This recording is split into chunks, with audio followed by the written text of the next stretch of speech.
दोस्तों कहते हैं मरने के बाद मोक्ष नहीं मिलता। तब तक मोक्ष नहीं मिलता जब तक उसकी आत्मा को एक शांति नहीं मिल जाती और वो उस शांति की कोई ना कोई एक वजह होनी चाहिए। तो दोस्तों इसी कड़ी में एक व्यक्ति के सपने में एक लड़का आता है बार-बार और कहता है मुझे किसने मारा है, मुझे किसने मारा है। 1 दिन नहीं, 2 दिन नहीं, 3 दिन नहीं, 4 दिन नहीं, लगातार आता रहता है। वो व्यक्ति इतना डर जाता है कि सामने पुलिस थाने में चला जाता है और पुलिस थाने में जाने के बाद अपनी परेशानी बताता है। तो पुलिस वाला परेशानी सुनकर बहुत हैरान हो जाता है और एक व्यक्ति को गिरफ्तार करता है। उस व्यक्ति को गिरफ्तार किए करता है जिस व्यक्ति ने उस बच्चे का कत्ल कर दिया था जिसको उसने अपने साथ पाला, पोसा, अपने हाथों से खाना खिलाया, अपनी ही गोद में खिलाया। तो दोस्तों क्या है पूरी कहानी आइए जानते हैं। तो आदाब, नमस्कार, सत श्री अकाल, मेरा नाम संजीव है। सच्ची कहानी के इस एपिसोड में आपका बहुत-बहुत स्वागत है। आइए बिना रुके कहानी की शुरुआत करते हैं। तो दोस्तों एक कहानी है महाराष्ट्र के शोलापुर की। 31 जनवरी 2024 को पुलिस एक व्यक्ति को पकड़कर जेल में डालती है और जेल के बैराक में वो घुटनों पर अपना सिर रखकर बैठा होता है। अभी बगल में बैठा एक कैदी उससे उसका नाम पूछता है। तो वो कैदी अपना नाम बताता है, यानी वो व्यक्ति अपना नाम बताता है, मेरा नाम विजय राम है। तो जो बगल का वाला व्यक्ति होता है वो कहता है कि चलो बुरा ना मानो तो पूछूं कि आप किस जुर्म में यहाँ पर आए हो। और जैसे ही व्यक्ति वो सवाल करता है तो विजय राम फूट-फूट कर रोने लगता है। अब फूट-फूट कर रोने लगता है तो व्यक्ति कहता है भैया रो मत, आपके मन में जो भी बात है मुझे बताओ, हो सकता है आपके मन में जो बोझ हो वो हल्का हो जाए। लेकिन वो फूट-फूट कर रोने लगता है और उस व्यक्ति के गले लग जाता है और कहता है तुम यहाँ से चले जाओ। लेकिन वो व्यक्ति जब वहाँ से जाने लग जाता है तभी विजय राम उसको रोकता है और कहता है आइए बैठिए। लगता है कि शायद उससे उससे थोड़ा-सा लगाव हो चुका था, उसे लग रहा था कि उससे कुछ बताऊँगा तो उसका मन हल्का हो जाएगा। तो वो जो कुछ भी बताता है, वो कैदी भी बहुत हैरान हो जाता है। तो विजय राम बताता है कि 7-8 महीने पहले की बात है। मैं अपनी पत्नी और अपने दोनों बच्चों के साथ रहता था। मेरा एक बच्चा छोटा था 8 साल का, एक बच्चा 14 साल का।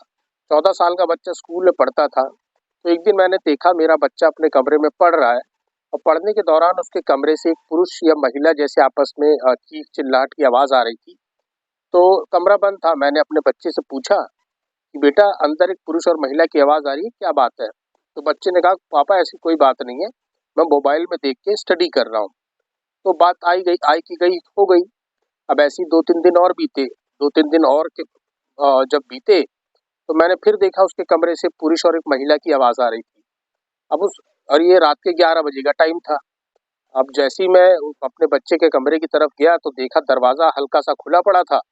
मैंने दरवाजे को खोला तो उसके मोबाइल में अश्लील फ़िल्म चल रही थी, जो बड़ी आपत्तिजनक हालत में वो फ़िल्म थी। तो उसने अपने बच्चे से मोबाइल छीना, मोबाइल को बंद किया और अपने बच्चे को समझाया कि बेटा इस तरह की हरकत नहीं की जाती है, बहुत गंदी हरकत होती है। इस वक़्त आपका जो काम है सिर्फ़ पढ़ाई पे ध्यान लगाना है और आगे चल के कुछ बनने का है। कहने का मतलब विजय राम ने अपने बच्चे को समझाया और वहाँ से चला गया। और विजय राम जो कि एक दर्जी था, माफ़ी चाहूँगा ये बताना मैं आपको शायद भूल गया था, विजय राम पेशे से एक दर्जी था। तो एक दिन वो अपनी दर्जी की दुकान पर कपड़े सिल रहा था और कपड़े सिलने के दौरान एक लड़की महिला वहाँ पर आई, यानी एक लड़की वहाँ पर आई जो कि उस लड़के के स्कूल में पढ़ती थी, यानी विजय राम की लड़की के स्कूल में पढ़ती थी। और आके कहती है अंकल आपका लड़का जो है मुझसे बहुत ही गंदी-गंदी बातें करता है, मुझे फ़ोन करता है और कहता है जिस तरह की फ़िल्में मैं देखता हूँ, मुझे आपके साथ बिल्कुल उसी हालत में काम करना है। तो विजय राम को बहुत शर्म आती है और वो अब उस लड़की से कहता है बेटा मैं उसको समझाऊँगा। तो विजय राम अपने घर जाते हैं और अपने बच्चे को फिर से समझाते हैं, बेटा इस तरह की हरकत सही नहीं है, गली मोहल्ले में मेरी बदनामी हो रही है, ऐसा मत कीजिए। फिर 1-2 दिन गुज़रते हैं, अब स्कूल से एक दूसरी लड़की आती है, वो भी उस विजय राम के पास आती है। अब विजय राम को कहती है कि ऐसी-ऐसी बात है, आपका लड़का मुझसे गंदी-गंदी बातें करता है और मैं क्या करूँ आगे चल के, वरना मैं पुलिस में शिकायत कर दूँगी। तो विजय राम को भी थोड़ा-सा शर्म आती है क्योंकि ये बात अब गली मोहल्ले में भी फैल रही थी कि उनका लड़का किस-किस तरह के काम कर रहा है। तो विजय राम फिर से घर पर आता है, अपने बेटे को सिखाता है, समझाता है कि बेटा ये सब गलत है, ये सब आपकी उम्र की बात नहीं है, आप अभी अपना काम दिमाग जो है सिर्फ़ पढ़ाई में लगाइए और इससे ज़्यादा कुछ मत सोचिए। विजय राम कहने का मतलब उसको बहुत समझाता है लेकिन उसका लड़का मानता नहीं है और वही हरकत बार-बार करता चला जाता है। अब ये खबर स्कूल तक पहुँची, स्कूल में टीचर यानी विजय राम के पास शिकायत लेकर आने लगी। विजय राम बहुत परेशान हो चुका था। विजयराम अपने लड़के को लाख कोशिश करता है समझाने की, लेकिन शायद अब तो लड़के की लत लग गई थी। तो इसी कड़ी में विजयराम एक दिन अपने लड़के को कहता है कि चलो बेटा कहीं घूम कर आते हैं। तो लड़का भी कहता है हाँ पापा चलो घूम कर आते हैं। लड़के की उम्र मात्र 14 साल थी। तो रास्ते में चलते चलते कोल्ड ड्रिंक की शॉप आती है। तो विजयराम अपने बच्चे से कहता है बेटा कोल्ड ड्रिंक पियोगे? तो लड़का कहता है हाँ कोल्ड ड्रिंक पीऊंगा। तो विजयराम 2 कोल्ड ड्रिंक लेके आता है और एक कोल्ड ड्रिंक अपने लड़के को देता है, एक कोल्ड ड्रिंक खुद पीता है। और कोल्ड ड्रिंक पीते पीते विजयराम अपने लड़के से कहता है कि नमक के साथ पियोगे? तो लड़का कहता है बिल्कुल पापा मैं नमक के साथ पीऊंगा। अब विजयराम उसमें नमक की जगह सोडियम नाइट्राइट मिला देता है। आपको बताना चाहूंगा सोडियम नाइट्राइट एक तरह का जहर होता है जिसे पीने के बाद इंसान की मौत भी हो सकती है। अब विजयराम सोडियम नाइट्राइट को कोका कोला में मिला के यानी कोक की बोतल में मिला के अपने बेटे को पिला देता है। अब उसका बेटा बेटा लगभग बेहोशी की हालत में हो जाता है। वो उसको एक पेड़ के नीचे ले जाता है। अब देखता है कि जब उसका लड़का दम तोड़ चुका है तो वहीं पर उसको गड्ढा करता है और ऐसे ही गाड़ कर चला आता है। मतलब पूरा गाड़ता भी नहीं है, आधा शरीर बाहर आधा शरीर अंदर, और भागकर अपने काम पर चला जाता है। अब काम पर से अपने घर पर वापस आता है। घर पर आने के बाद अपनी बीवी से पूछता है बिट्टू कहाँ पर है? बिट्टू यानी उस लड़के का नाम जो था वो बिट्टू था। पूछता है बिट्टू कहाँ है? तो माँ कहती है अभी तक तो वो स्कूल से मतलब आया नहीं, आप ही के साथ गया था। उसने बोला हाँ मैं उसको घुमाने के लिए ले गया था, लेकिन उसका स्कूल जो था दिन का स्कूल था उसका, तो मैंने उसको स्कूल छोड़ा और मैं आ गया। लेकिन रात हो जाती है। अब रात होने के बाद भी राम विजय का लड़का जो है घर पहुंच विजय राम का लड़का जो है घर पहुंचता नहीं है।